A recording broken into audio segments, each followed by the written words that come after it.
It says we're live. Welcome to episode 264 of the Canadian Prepper Podcast, recorded March 16th, 2025. My name is Ian. I am a professional chicken wrangler, mediocre homesteader, and casual podcaster. Emphasis on the casual podcaster. Well, I'm afraid because when Eric goes away is the only time I'm like brave enough to come on the show. So It's his baby And I'm face. Jeff. I'm based in Central Ontario. I'm a target shooter, ham radio operator, general overall handyman, and weather nerd. My name is Pierre. I'm a tactical beard owner, t-shirt guy that can make almost anything, government critique, and the reason we hit the explicit button. I'm Terry, live in sunny Central Ontario. Official Grand Poobah of the Preppers Meet, starving indie author, terrible hunter, pathetic fisherman, and a proud farm owner. Still, despite the tariffs, still a proud farm owner. And there you go, Terry. Justin says, I just bought another Ford truck. Yes. There you go. It's probably because he needs a truck bed to make a garden.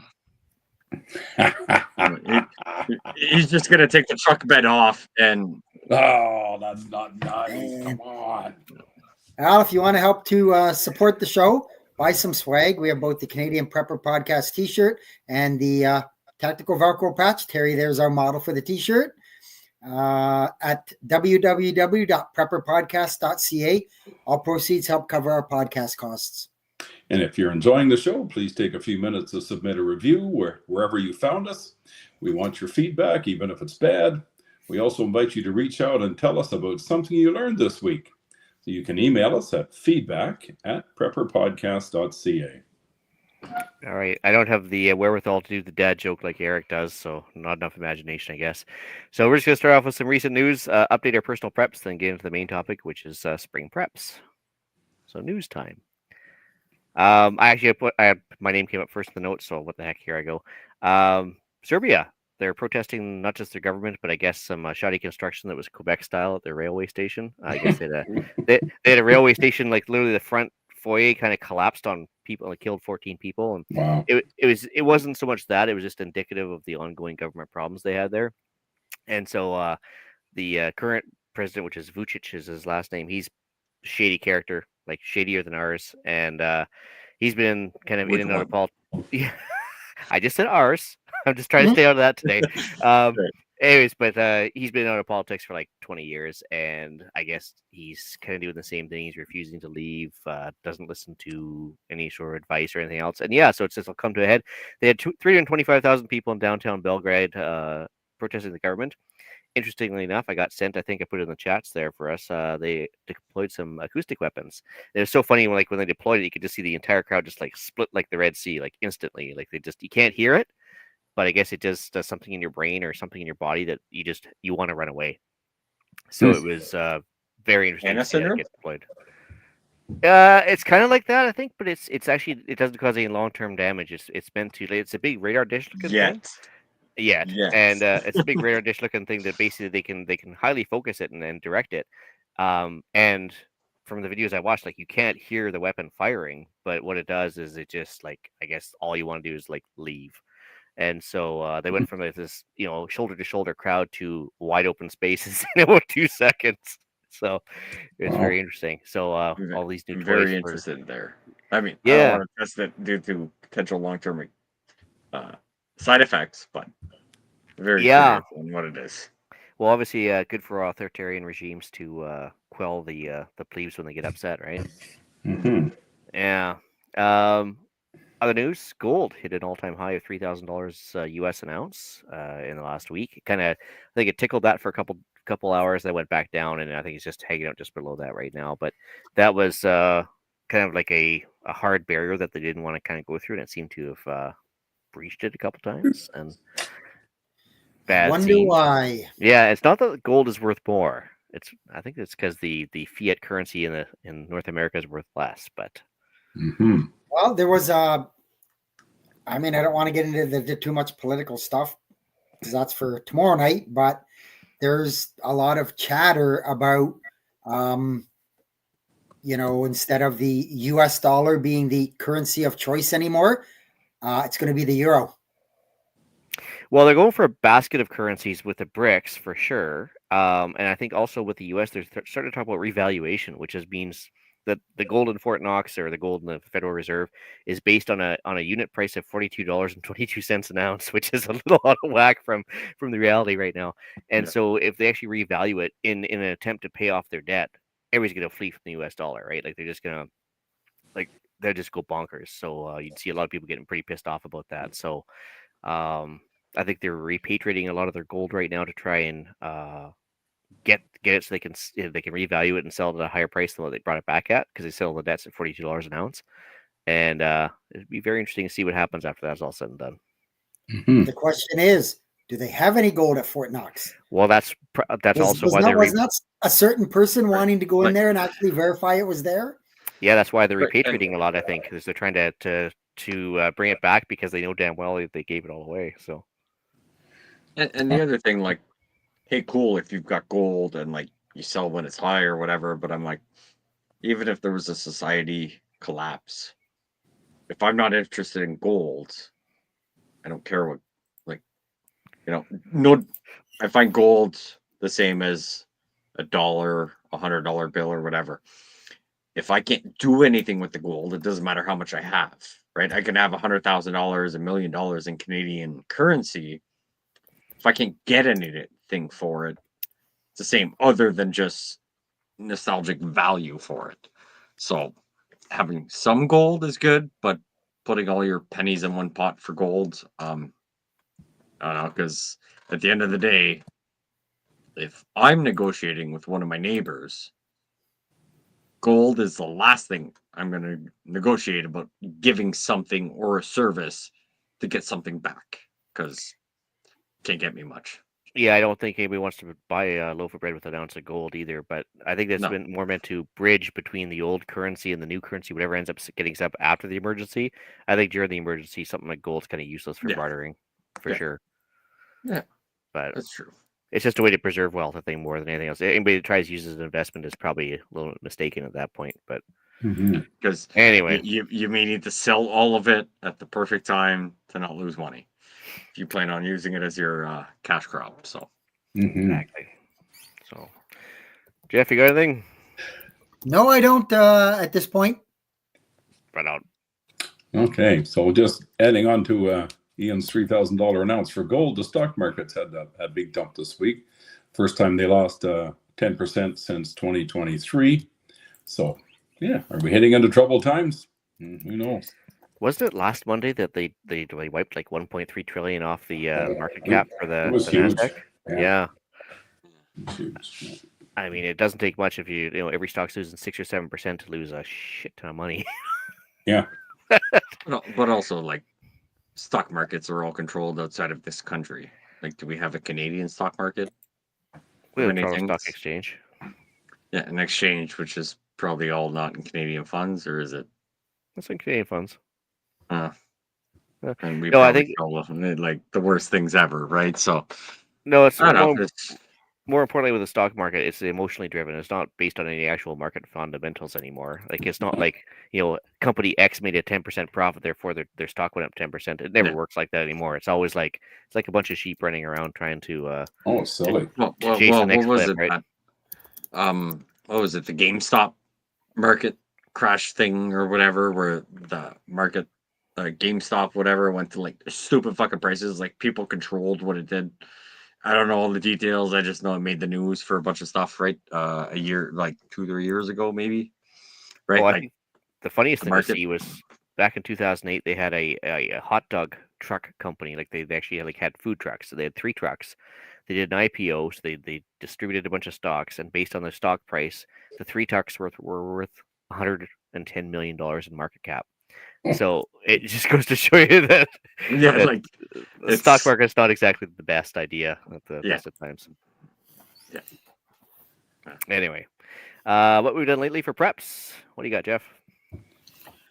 Well, I went and met with a bunch of prepper sort of friends and stuff today. There's a local kind of prepper group in my area, and we meet once a month on a Sunday just to shoot the crap. We honestly didn't talk about a lot of prepper stuff this time. It was just kind of get out and have a chat, and which is perfectly fine. You don't have to talk about stuff all the time. And I did some food prep, and I did my monthly generator tests. Right on. As for myself, actually, I did the same thing. Kind of, I did some gas rotation, including the generator gas. So I actually have a little system in place, like I think I mentioned last time. So I was able to drain out the gas, put fresh stuff in, like drain the tank completely, which is kind of nice. Yeah, some of the gas I squirreled away there. It was like 6 months old, so I was like, oh, time to change that out. Had a loss at the coop, so we had a 10-year-old chicken that was like hanging on there and still gave us the occasional egg. It was quite funny. She's more of a mascot, but she lasted 10 years and finally went for a little walk in the snow of her own and got taken by a hawk. So that was a sad day because that was our oldest chicken. And then, but yeah, other than that, see here, animals doing fine. Did some tool maintenance because we've had some really heavy rain lately, so I've been kind of locked indoors. So that was like re-oiling some shovels and rakes and kind of doing some firearm stock repair. Just anything I could do inside, brass prep, just because, yeah, it's pretty hard to work outside when it's coming down at like an inch an hour. Free wood pickup. So next door neighbor, he actually knocked down some trees with the windstorms we had, and he bucked it up into some pretty big lengths, but whatever. My fireplace takes like up to an 18-inch length of wood, but I think he had it like 3 foot, 2 foot lengths, and I was like, whatever. So I was just lifting him in the back of the quad and taking him home, and I'll deal with him later. But a couple free cords of wood, so that was good. Yeah. But most of my budget the last little while has been taken up by house repair because I had to change out my air exchanger and drywall repair and a bunch of the stuff going on. So yeah, prepper budget was gone. So that was kind of nice that Eric provided us some free drugs. So our local drug dealer here, I managed to get my Prepare Medical order in and got some free drugs that showed up in the mail here while I was at work. So the wife said that it arrived yesterday. So yay, free stuff. And if anybody wants, you do live in BC, so free drugs is nothing new there, right? Yeah, no, it is. Well, if I want free needles and free paraphernalia, I think that's the thing. But if I want free fentanyl, I got to go down to like downtown, and that's just not going to happen. So. Oh, okay. But free happy drugs that actually like make you like well versus make you dead. So that's all in the interpretation of the high. Just saying. It's my lived experience, right? So yeah, no, that was pretty much it for me. What do you got, Pierre? Didn't do any gas rotation, but food rotation. Coming into that time of year, starting to get nice out, snow melting, tax season. So potentially I'm getting money back that the government withheld mandatorily for me without my consent and all that stuff. So tend to take a look at our long-term storage, canned stuff, our rice, that. Hey, what do we need to swap out? What did we use an abundance of? So kind of getting that list ready for when those stolen funds come back to us. A little bit of cleaning up, tidying up. Weather's starting to get nice, so it's that time of year. Thinking about the next projects around the house because I'm not gonna tear down a wall and rip the insulation out when it's minus 40 out, but I'll do it when it's really nice. So we've got a few projects that we plan on looking into, at least for budget wise, and see what we can get done or figure out what our best plan is. And yeah, that's about it. Just making sure we all make it through the week without doing anything that'll get us in jail. For me, added a little more food. I'm always adding food. Some gas rotation, and I've been busy the last bit there helping a friend of mine get set up for his maple syrup operation. So it's starting up. He actually boiled off 12 liters today. So things are happening.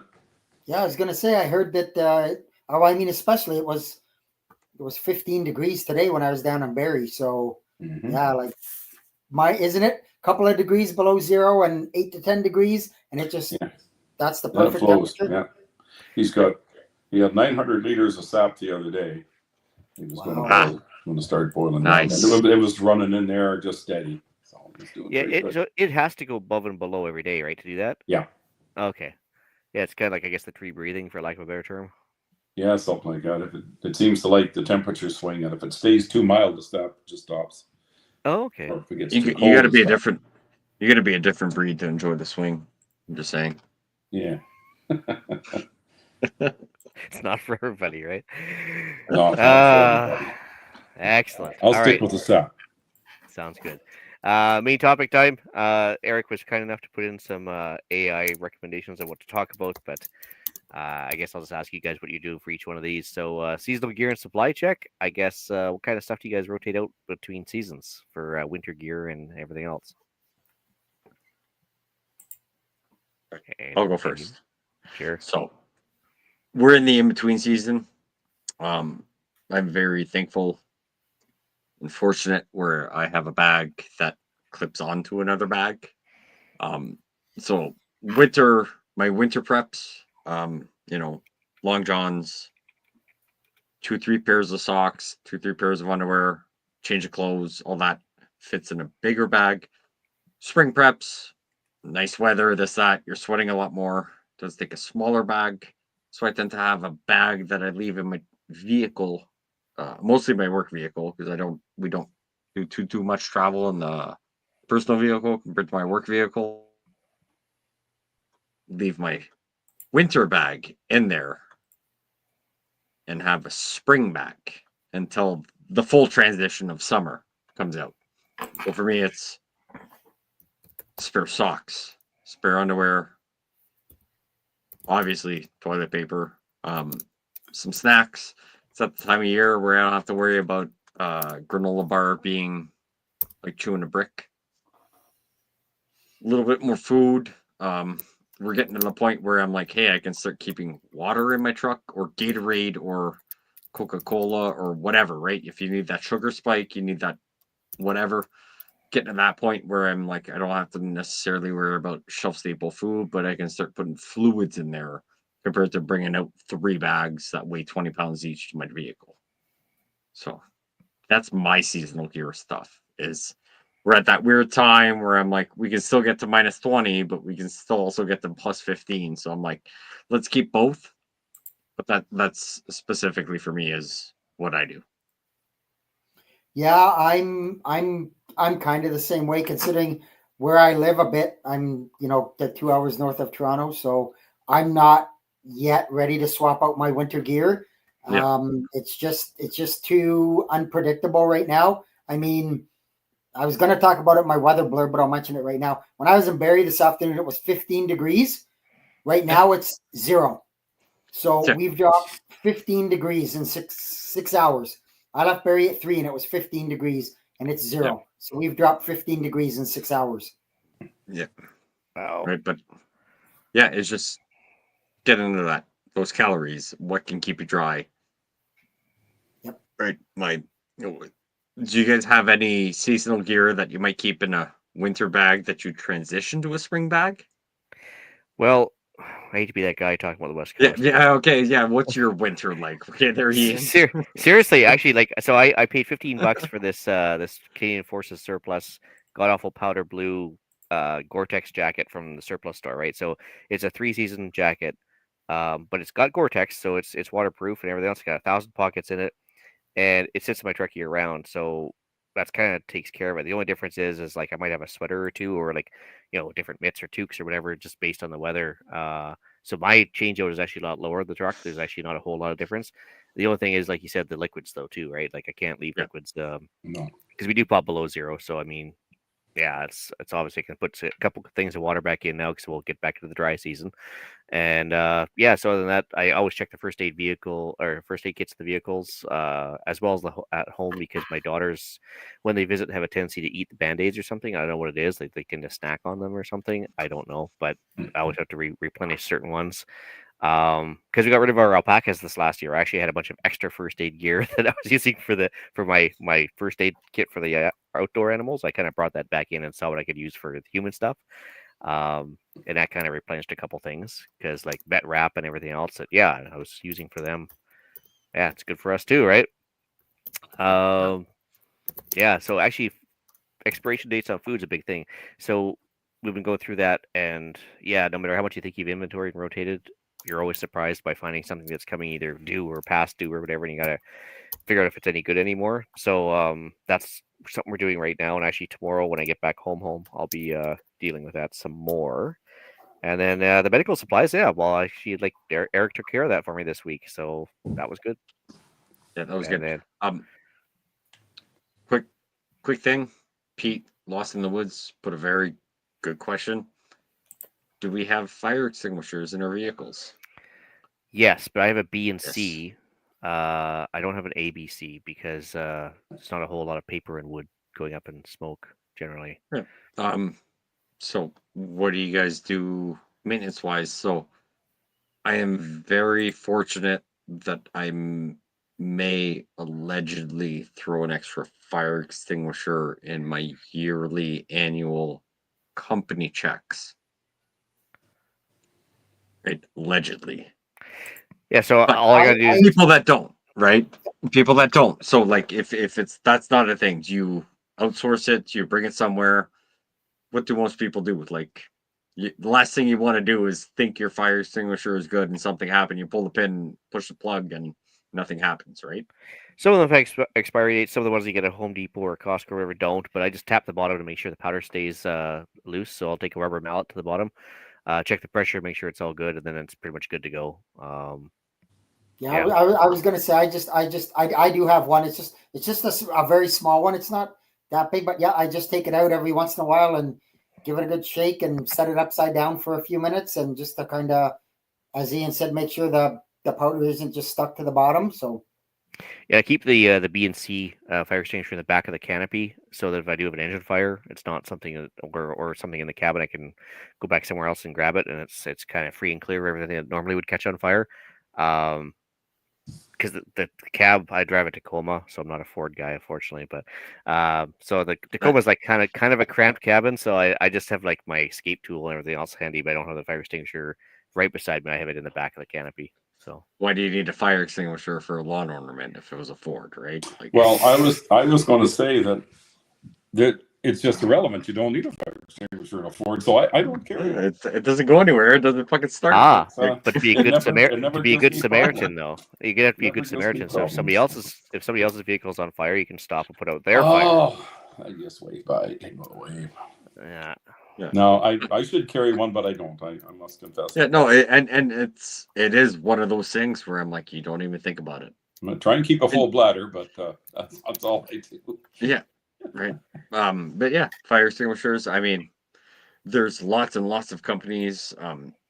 Even if you don't want to buy a new one, almost everybody, you bring a fire extinguisher in, they'll do the test if you're unsure of anything. Mm-hmm. Fairly decent rates. Thankfully, at least as it stands right now, specifically because I just got 15 of them inspected for work. They don't necessarily gouge you crazy for it. I think it was they came to us, inspected 15 of them with all the vehicle stuff and everything we have at our establishment and everything. And I want to say it was still less than $600. And like they had to drive like almost 45 minutes to get to us, there, back, all this stuff.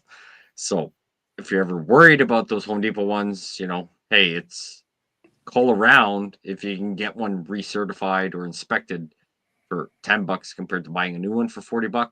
Mm-hmm. That can be $30 saved, right? Or if it's just a thing that you want to buy one every year, go for it and like go in the backyard and have fun with it and play firefighter. But play firefighter with your personal fire. Like, well, and the 100%. kids enjoy that too. But and I'd be remiss if I didn't give a hat tip to Alan at this point, our safety nerd. That's only here once in a while. Batteries in the fire detectors and the smoke detectors, carbon monoxide detectors, all that stuff. So, time change just happened, so it's time to change out those batteries too, right? Yes. Yes. Awesome. Home and property maintenance. You guys have problems with ice dams and all that stuff over there? Yeah, I did this year. We got massive amounts of snow where I live, to the point where I have a fairly low pitch on my roof, and I'm going to guess I was 3 feet plus on there. And I spent a whole 8-hour day, actually probably closer to 10 hours, I would think, just shoveling it off before it got too warm. And I mean, there's been lots of lots of roofs in my area that have collapsed. There was a marina out in the township, and there were 30 boats under that marina roof, and it collapsed.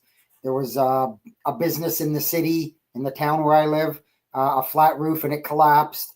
Lots of people have lost sheds and garages and stuff like that. But yeah, when I was shoveling the roof off, I was probably 3 feet from the edge, and I was stepping, and I was in slush. And when it got really warm and things started to really melt, I noticed that there was a drip on the inside of one window.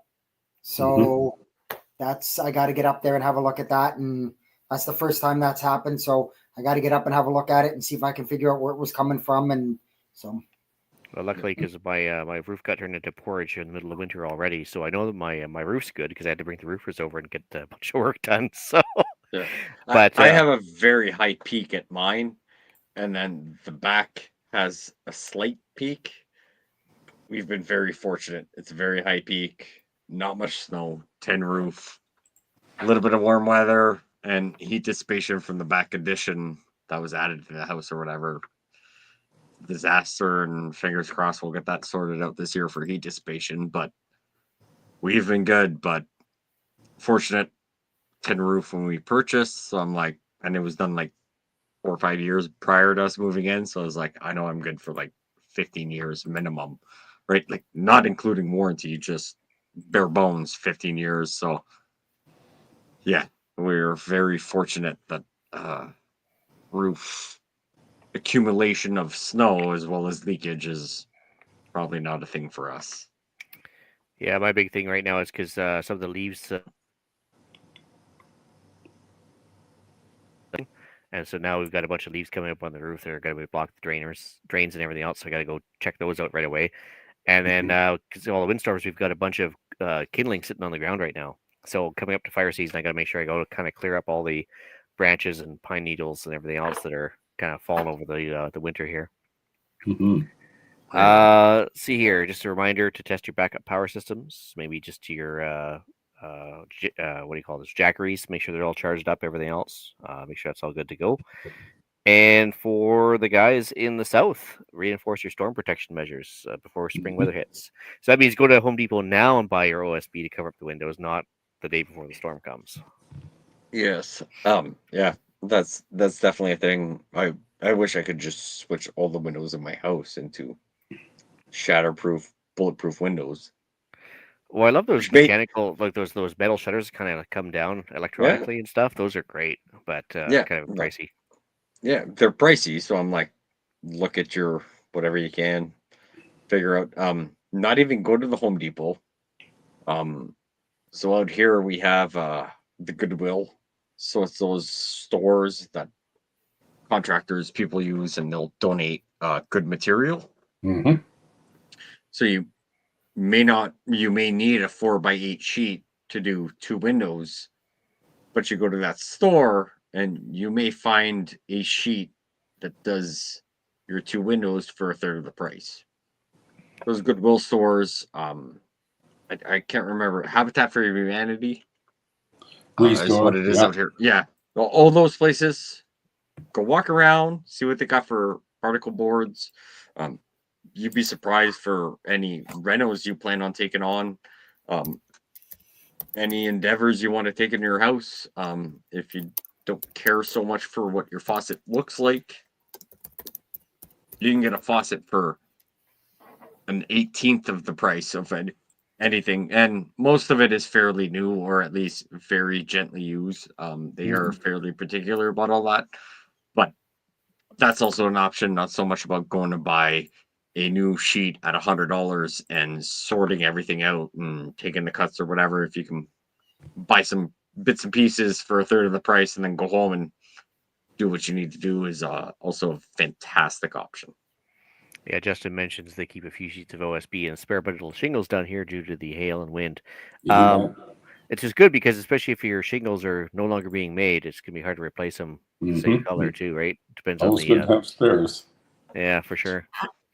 He mentions Wade mentions Facebook Marketplace as well, getting Yeah. stuff for free. Actually, even the restore and stuff for buying like tools, screwdrivers, and everything else. Man, oh Mhm. man, it's so insanely cheap sometimes. It's crazy. Yeah, You're gonna go down rabbit holes about trying to save a few bucks. Tools, materials, Facebook, Kijiji, if that's the whole thing. Auto Trader. I'm sure you can find a piece of plywood on Auto Trader if you fucking look good enough. But but all those are options, right? Like, yes, we all like a new sheet of plywood and we cut it ourselves, but if I could save half the price and only cut half of what I needed to cut, way better. Yeah. right on. Garden and food production.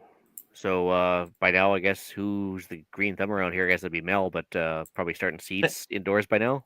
Yes, that's her forte. I just make sure that the rabbits don't eat it. Or the Fair squirrel. enough. But yeah, seeds indoor. Start planning out. Now is the best time.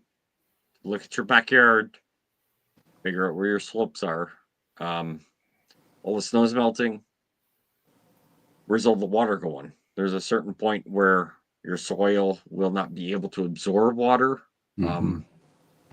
If you're growing stuff for your gardens, what is good in a lot of water and what's not good in water? If tomatoes can only handle so much water compared to pumpkins, you may need to look at your backyard and figure out I don't need to put tomatoes there or pumpkins there, right? Like this is the best time of year. Even figure out what you need to grade for your summer preps, where hey, I need to regrade and move water away from my foundation, or move it away from my shed or my garage, or move it to your neighbor's yard. Right, put all the water away somewhere else. Flood their yard. Screw it, man. Yeah, right. But this is the time of year to figure it out, right? Where's the water? Well, and also you mentioned the fact that if you get excess water, you can start collecting it too, right? Now it's funny that you. Now it's funny you say that. We were having a bit of a chat at the preppers get together there today, and they were thinking it was Utah, but they're not 100% sure of the state. But there's a state in the U.S. It is illegal for you to harvest rainwater. Yeah, there's a few of them. There's a few states. You can't store it. Yeah, there's a few of them. It's Oregon's one of them, and maybe Utah as well. I don't know, but Utah, I could almost see it being so dry, but there's no excuse for Oregon, just other than being dicks. But no, but even Utah, there's like a not province, sorry, state regulation about you need to have a certain amount of food to sustain yourself. Like they are very big on prepping there. That I would actually be surprised that Utah is one of them that they're like you can't store water. I'm not saying it's not true. I'm just saying I'd be surprised. Well, the Mormons want the year worth of food, and they're predominantly Mormon in Utah, but I don't think it's a state thing per se, but with the food thing. But anyway, so yeah, other than that, so now's a good time to think about the perennials that come along every year. So we're talking like Jerusalem artichokes, and we were talking about mint jokingly last time. But yeah, anything that will actually keep regrowing and doesn't require a whole lot of maintenance might be a good idea to start finding a few of those. The sunchokes as they are, better than potatoes by the sounds of it. Yeah, get your seed orders in. Yeah, absolutely. Plant your 4 weed plants if you can. Yeah, or be smart. And allegedly grow 8 of them, and when they only get like this big, rip them out of the soil, and then you twist them together so that you get 8 of them that produce, but they only look like 4. Allegedly, I saw it on an American YouTube channel, so it doesn't apply to Canada, right? Right. So do they count root balls or do they count stalks? Right. So that's the weird thing. Like allegedly, we may have done it due to like the U.S. video, just to say it's legal in Canada, right? Like, but you'd be surprised what you can do when they're like this big, and someone walk by and be like, "Oh, that's only one." But you can take to 3 times more production due to the preemptive stuff you do that may or may not be legal. So Fair you don't enough. advertise it on YouTube like we do, you'll No, probably 'cause- be safe. Yeah, as long as you're like not OPSEC stupid like us, that's fine. Yeah, you'll probably be fine as long as you're not me or Yeah. Mel. Anyway, let's see here. We missed on the vehicles. They mentioned changing out your tires. Like, not everybody has winter tires, but some people do the 2 sets of tires. If If that's your if thing.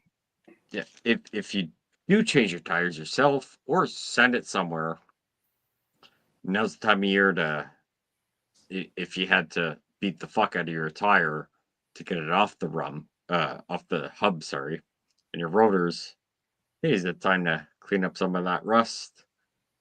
Put some Yeah. anti-seize on there. Take a look at your brakes. If you don't know how to look at your brakes, take it somewhere, or do way more than one video on YouTube about how to inspect brakes.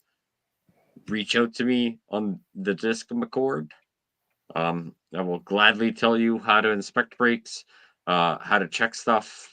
Obviously, I'm not a licensed mechanic. I've done it for 18 years. Like, I've got lots of experience. I'll tell you whatever, but if something happens, I'm not licensed, so it's on you still.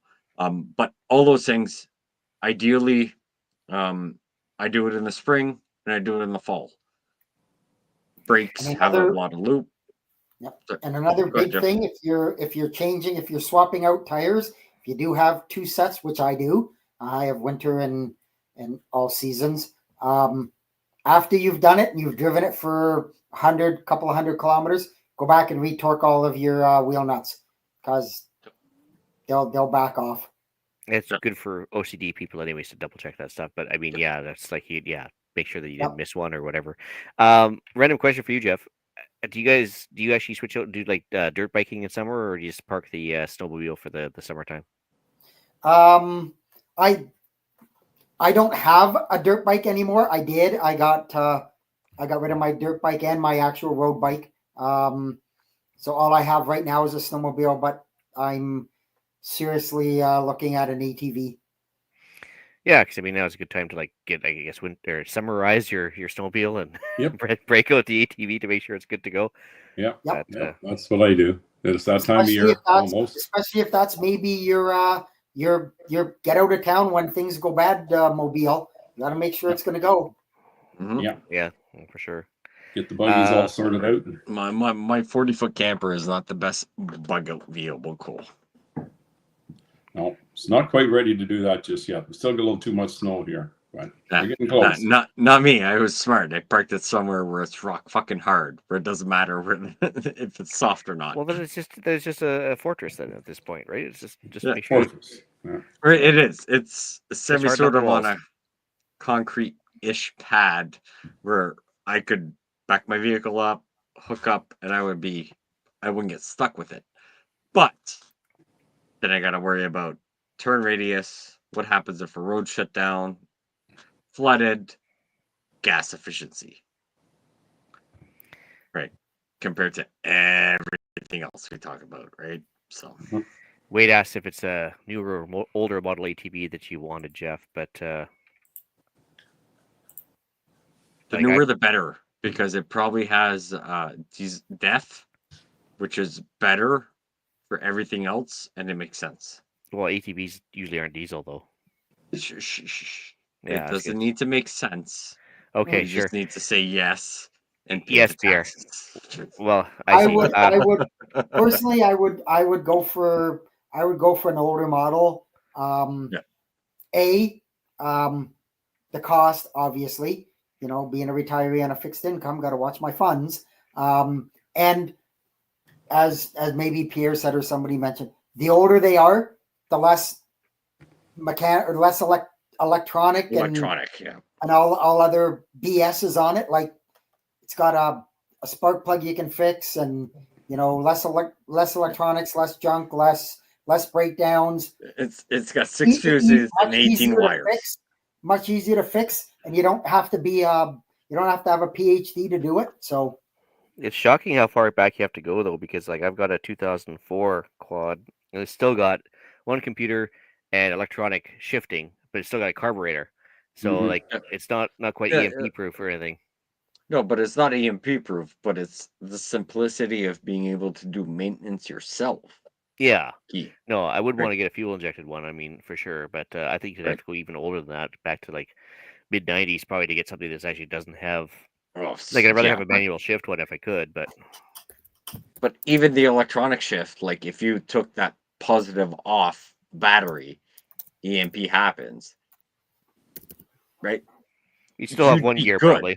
Yeah, you'd probably have one gear. Well, you'd probably be more than one because if there's no current going through any of the system for the electronic shift, you should technically, Yeah, there's because no shift everything at has all. been set. There's no shift lever otherwise. Yeah, but It's just if forward and EMP reverse. happens and your positive disconnect is or your positive battery connection is disconnected, EMP shouldn't affect anything electronic. Well, Technically, according to all the studies that have had absolutely nothing to do with EMPs, I'm Maybe, right. maybe not. Yeah, We'll only know when it happens. that's right. Water and energy storage. So I guess test your water filtration and solar panels. You guys have seasonal ones you break out, or anything else like you leave on the side of the house or anything? No, not for me. Fingers crossed this year I'll get one for my camper so that I can regen the battery without having to plug a generator in and draw attention when I go somewhere that may not be somewhere that people are allowed. But yeah, that's it for me. But water, you mentioned, I have a crawl space. Water gets in there. One of the things I'm starting to do is go down there and make sure my sub pump is working, my dehumidifier is working, make sure the rodents aren't in there, which I'm having a giant fucking argument with a fucking mouse right now. And fucker keeps figuring out how to eat all the peanut butter without setting the trap off.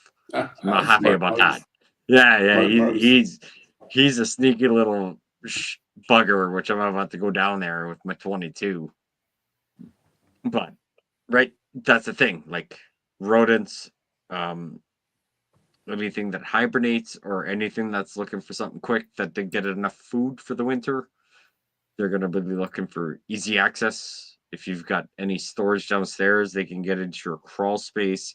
We have a crawl space, mostly stone / foundation with dirt floors and some gravel. Rodents are going to get in. They're looking for quick, easy food just as much as they did in the fall. Yeah, start checking those traps, start setting new traps, making sure all the water that may seep into your basement doesn't mold all the floor that you have for your main floor and all that stuff. Definitely a thing. If you're in a flood prone place, might be a good idea. Hopefully, have a few sandbags on hand, or make sure that they're around. Most communities in those kind of zones do have a central point where you can go get sandbags and fill them up. So if you're new to the area, maybe check out, make sure you find the location. So in case that happens, like around here, the river floods a lot in the springtime. This could be a good year. So folks would be stocking up. But won't the government just come and help? Oh, of course they will. Of course Yeah, they right will. away within the day for sure. And I know we've been paying a tax to prevent that from happening, but I don't know. We did get a lot of snow this winter, so keep an eye out. That's because it worked too well. It prevented the warming, so it just made it super cool. But all right, that's good. Right, just one of those things. Rodents, bugs are going to start coming out. Start keeping an eye. Like we've had a fly issue a little bit. They're starting to wake up, so I'm like, I know the nice weather's coming out. Way less than we did last year. We did a few things. We sealed some holes, sealed some things. Still got to figure out where those flies are coming in because nothing drives me more nuts than when I'm trying to eat food and flies are in my eyeballs or up my nose. You know, so that's going to be a thing, right? Pest control, and rodent control. They're going to start waking up. Yeah, that's a good reminder to stock up on the allergy meds, the sunblock, and the insect repellent. You got to get your deep woods off.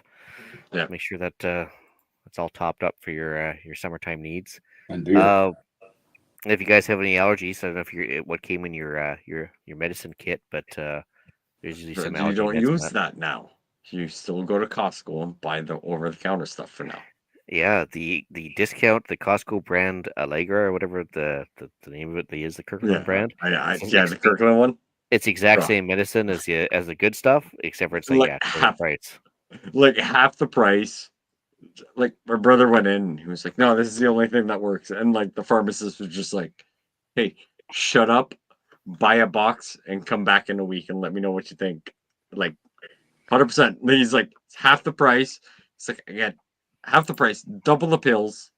He came back and he was just like, shook the guy's hand and he was just like, "Thanks," because most people are looking for best bang for the buck, return on and whatever. And he was just like, "Look, trust me, I don't care if you think like name brand Reactin needs to be the thing."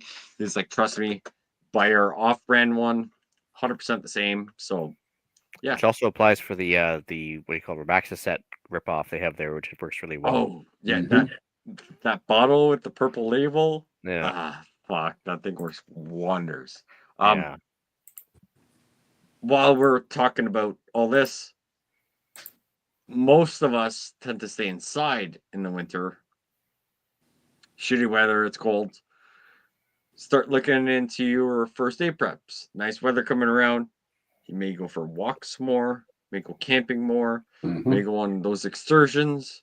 Hey, do you have enough band-aids? Do you have enough antiseptic stuff?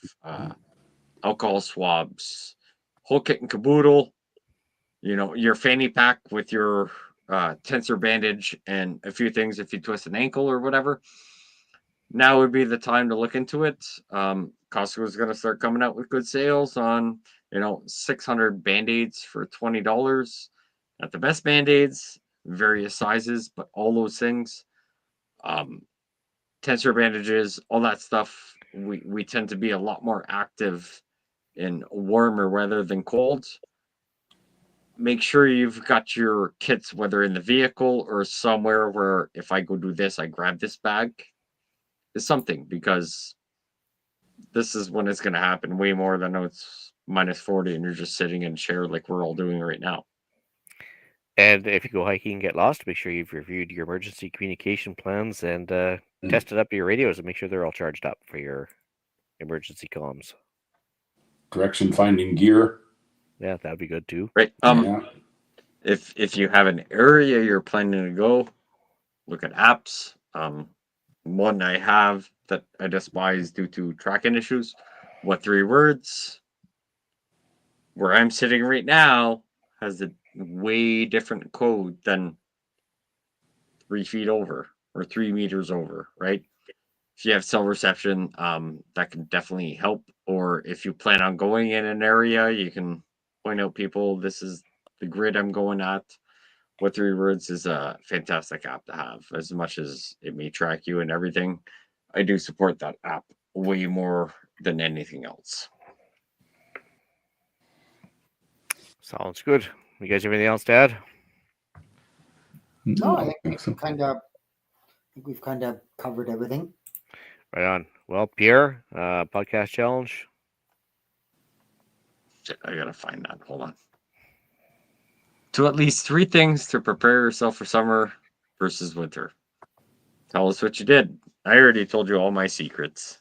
Let me know if I screwed up or you found something better than I did. And don't worry about the rest of the panelists for tonight. It's just about me. All about you, right?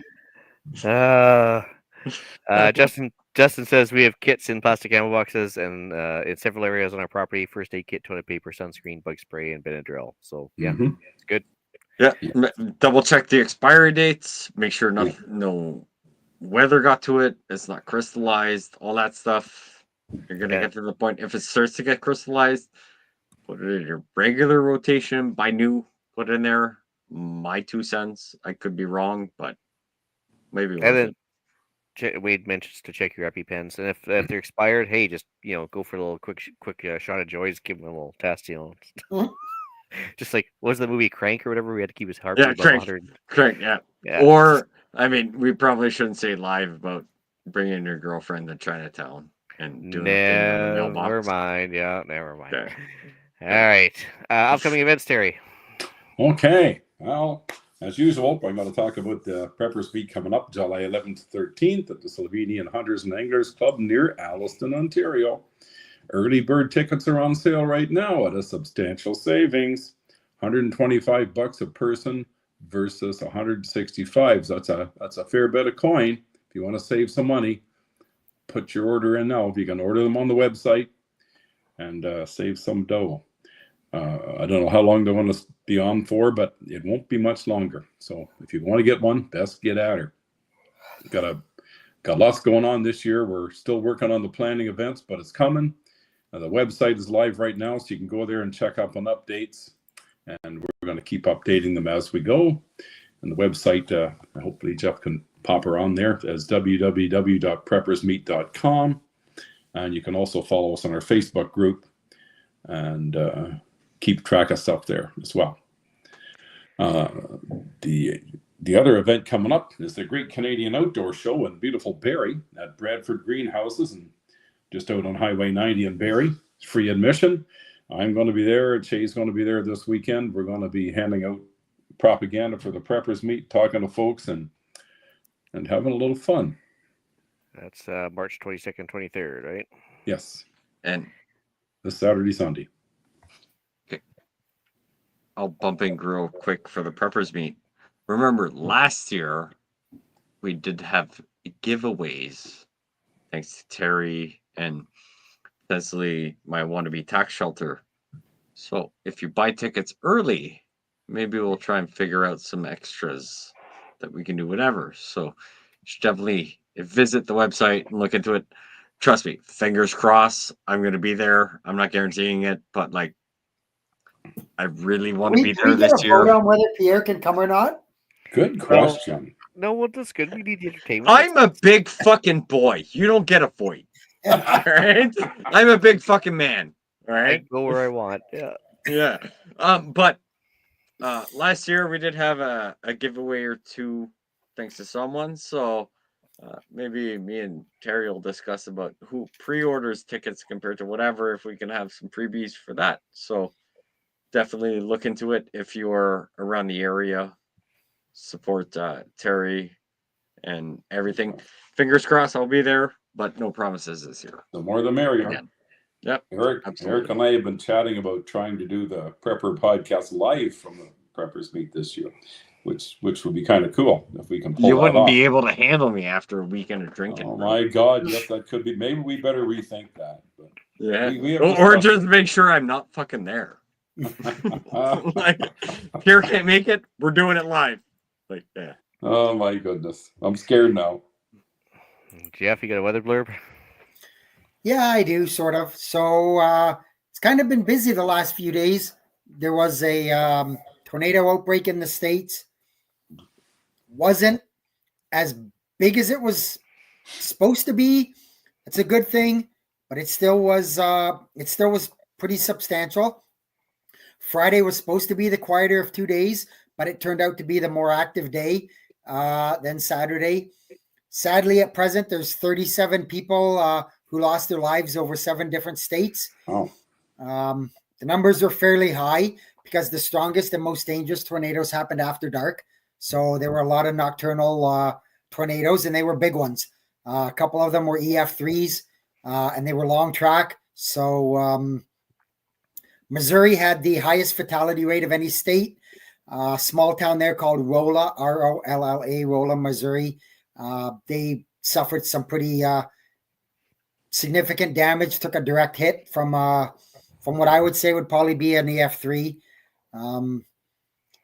Temperatures are going to be on the roller coaster this week. So again, that could bring more severe weather. As you know, cold and warm airs, they fight for control. That's when you get the the bad storms, and that's what's going to happen probably for the next few weeks. So, keep your eye to the sky, pay attention to your local weather forecasters. If you've got a NOAA radio or something like that for serious weather alerts, good thing to have, or something on your phone or whatever where you're getting the alerts. There were 2 tornado emergencies. That's the highest level they can go. There's a tornado warning, a PDS warning, which means it's a particularly dangerous situation. And then there's the tornado emergency where it's on the ground, it's big, and if you're in the way, you're going to die. So there were 2 of them. Again, both of them were in Missouri. So just be aware. It's that time of year for that kind of bad weather. It's interesting. It seems awfully early, that's for sure. All right, deal of the week. So federal champion, Cabela's came through again this week on a couple things. So federal champion 22 long rifle ammo is 40% off. So that's less than 10 cents a round in Canada, which is just amazing for us nowadays. It's been a while since I've seen that. And then, shocker of shockers for the reloaders out there. There's large rifle primers available at Cabela's right now. So that's been a long time since we've seen those, especially online. Usually they sell out like almost instantly. So go down to cabela's.ca and get your online order in. All right. On that note, I guess I'll bring episode 264 of the Canadian Prepper Podcast to an end. You can find the audio podcast on iTunes, Spotify, or your favorite podcast app. Please submit a review. It encourages the algorithm to promote us and lets other people find the show. And we record these shows live on YouTube, Facebook also, if we have to. If you want an early peek at the shows, please subscribe to the YouTube channel, Canadian Prepper Podcast, and click the notifications tab. That gives you an alert when we're going live. If you got anything you want to send to me, it's feedback@prepperpodcast.ca. You can find me off the wall customizing, Tickety Talk, maybe Instagram, Facebook, all those things. I am on the Discord once in a blue moon. I will say a comment to either make a point or make someone feel crappy about themselves. Or you can find me on Monday nights on the other CPP, Canadian Patriot Podcast, at 9 on the YouTubes, where I critique the government way more than I do tonight.